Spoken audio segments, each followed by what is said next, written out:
Hi everyone, I'm Jesmar D. Dumugoy from B3C, and I introduce you the philosopher. And this philosopher is about John Locke. I choosing this. So the numbers of John Locke is 1632, 1704.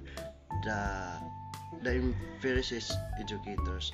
John Locke was a key figure in empiricist philosophy and applied these ideas to education. So and also John Locke was an English philosopher and a major figure in empiricism and political philosophy. He is the key ideas of John Locke. So number one is tabula Rosa Blancos slate. The Locke argued that the human mind is the blank slate at birth, and also knowledge comes from experience and empiricism.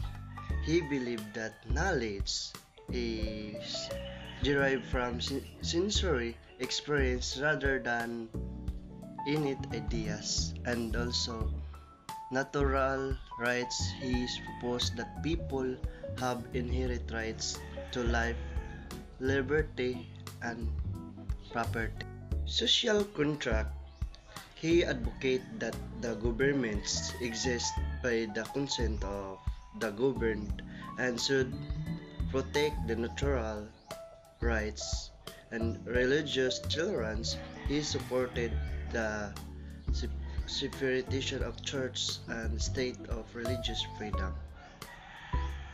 And so now, what is empiricist educators? So empiricist educator is a teacher or philosopher who who believes that knowledge comes from experience, observation, and sensory perception rather than innate ideas or pure reasoning.